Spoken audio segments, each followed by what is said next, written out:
You're working harder than anyone in that office, and somehow you still feel like you're falling behind. What if the exhaustion isn't coming from the work? It's coming from everything you've decided the work means about you. This isn't a productivity talk. It's something quieter, and honestly more useful. Over the next few minutes, we're going to look at two ideas that, when you actually sit with them, take a surprising amount of pressure off your day. The first is that most of what we chase, protect, and stress over is genuinely valueless, not in a dismissive way, but in the precise sense that it cannot actually give us what we think it will. The second is that forgiveness, real forgiveness, isn't about being the bigger person or letting anyone off the hook. It's about stopping the story you've been telling yourself about what happened. Put those two ideas together and you start to see something strange. A huge percentage of your daily suffering runs on an engine you've been quietly feeding for years. Imagine a shopping cart. You've been pushing it through your entire day, not filled with groceries, but with everything you've decided matters. The promotion, the unread message, the comment a coworker made 3 Tuesdays ago that you can still hear in your head. The cart is heavy.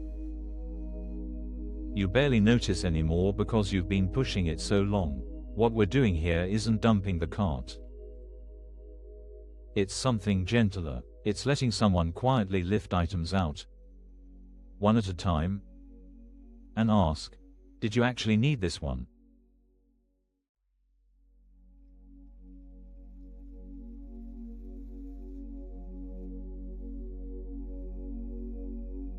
Let's get specific, because vague is useless here. Imagine you've just been passed over for a project at work. The manager gave it to someone with less experience. You felt it in your body first, a hot flash somewhere behind your ribs, a tightening you couldn't quite name. Then the slow burn that followed you out of the building, into your car, into the rest of your evening. Over dinner you're still composing the email you'll never send. By 11 p.m. you're not even angry anymore. You're constructing a case. You're reconstructing the evidence. Every time you were overlooked, every meeting where someone took credit, every reason this place, these people, this entire chapter of your life doesn't see you.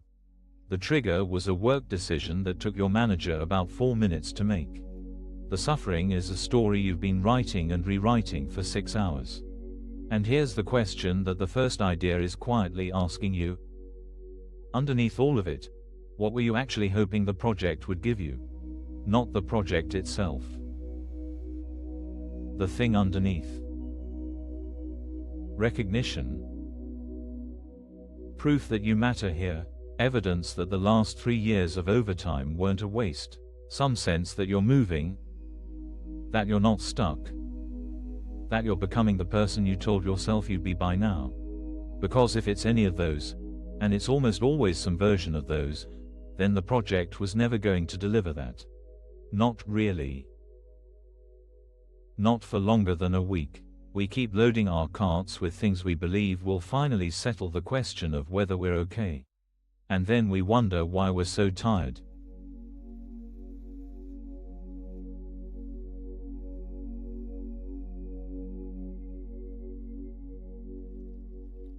Here's the part that's a little uncomfortable. The things we guard most fiercely are often the things costing us the most peace. Notice what you don't want to question. Notice where you get defensive when someone gently suggests it might not matter as much as you think. That ambition. That grievance. That identity you've built around being the one who works hardest, or cares most, or sees through things other people miss. These aren't bad things. But somewhere along the way they stopped being tools and started being weights. You're not pushing them anymore.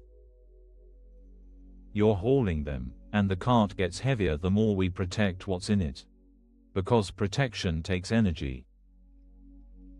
Vigilance takes energy. Rehearsing the case at 11 p.m. takes enormous energy. You wake up tired and you don't understand why.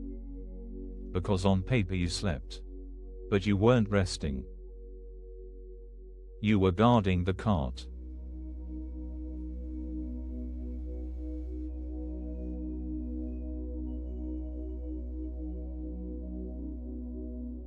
This is where the second idea walks in. That manager, that co-worker, that person from a year ago you still haven't quite forgiven. You've probably told yourself, on some level, that holding on to it protects you. That if you let it go, you're saying it was okay. That the grievance is a kind of vigilance, proof you won't be fooled again, evidence that you take yourself seriously. But look closely. The replayed grievance isn't protecting you. It's the lock on a door you've been trying to open from the inside.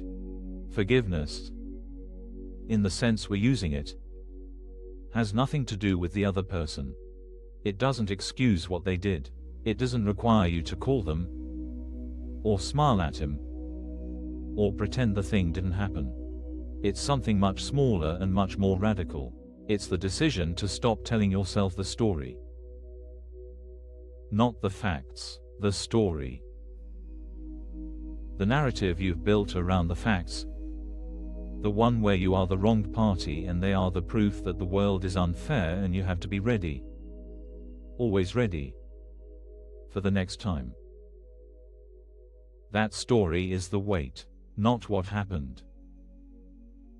The version of what happened that you keep rehearsing, and when you set that down, even for 10 minutes, even as an experiment, you don't lose your dignity.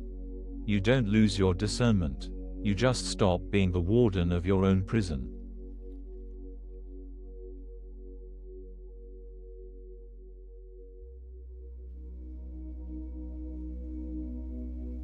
So what does this actually look like?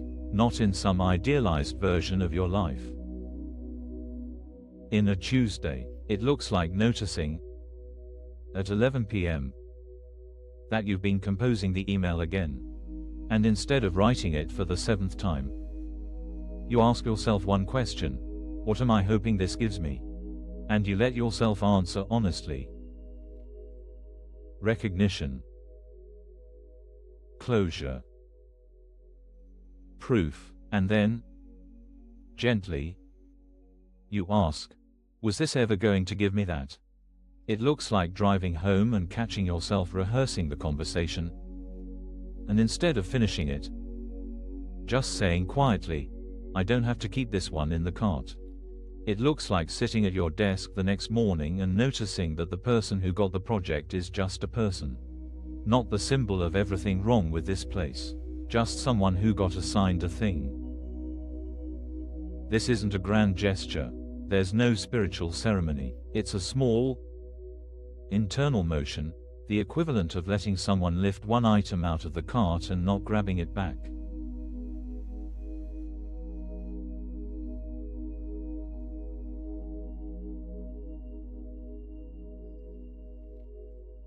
And here's what people don't tell you. When you start doing this, the relief that comes is not the relief of getting what you wanted. The project still went to someone else. The co-worker still said the thing. The circumstances of your life on paper haven't changed. But you're lighter, not because life got easier, because you stopped carrying weight that was never yours to carry. You'll notice you have more attention for the people in front of you. You'll notice the same workday lands differently in your nervous system. You'll notice that the things you were so sure you needed, the recognition, the win, the apology, aren't gone. Exactly. They've just stopped running the show. The two ideas we started with aren't asking you to give anything up. They're asking you to stop pretending you needed it as much as you thought. To stop pursuing things for what you've decided they'll prove about you. To stop rehearsing grievances as though the rehearsal was protection. What's left when you do that is something we don't have a great word for. Room. Breath. The quiet sense that you've been okay this whole time. And most of what you were carrying was a story about why you weren't. Let's sit with that for a few minutes. If you want to keep practicing with us, you can like the video and subscribe. Let's take a moment now to let this settle with a guided meditation.